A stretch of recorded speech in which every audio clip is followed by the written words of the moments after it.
సర్కార్. ఇక రైతులు, ప్రభుత్వాలు, ప్రజలకు బిగ్ వార్నింగ్ ఇచ్చింది. ఈసారి కరువు తప్పేలా లేదంటోంది ప్రభుత్వం. ఓవైపు భారీ వర్షాలు, మరోవైపు లోటు వర్షపాతం చూస్తూ ఉంటే అదే జరుగుతుందేమో అని అనిపిస్తుంది. నిపుణులు కూడా ముందే హెచ్చరిస్తున్నారు.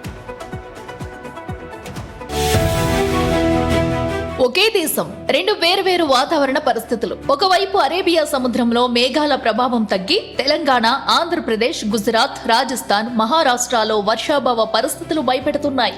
ఇంకోవైపు బంగాళాఖాతంలో ఏర్పడిన అల్పపీడన ప్రభావంతో బీహార్, జార్ఖండ్, ఛత్తీస్గఢ్, మధ్యప్రదేశ్ వంటి తూర్పు రాష్ట్రాల్లో భారీ వర్షాలు ముంచెత్తుతున్నాయి.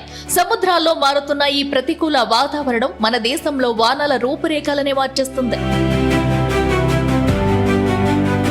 దేశంలో 13% లోటు వర్షపాతం నమోదవడం వ్యవసాయ రంగాన్ని తీవ్ర ఆందోళనలకు గురిచేస్తుంది. పంజాబ్, హర్యానా, గుజరాత్లతో పాటు మన తెలుగు రాష్ట్రాల్లోనూ వర్షాలు లేక పంటలు ఎండిపోయే పరిస్థితి వస్తుంది.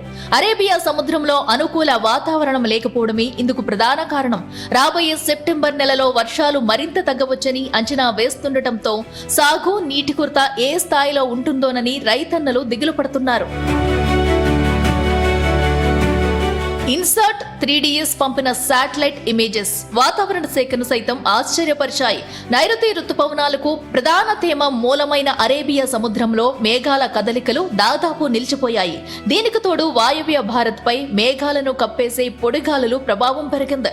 సెప్టెంబర్ 2వ వారంలో రుతుపవనాల ఉపసంహరణ ప్రక్రియ ప్రారంభమయ్యే అవకాశం ఉందని IMD చెబుతుంది.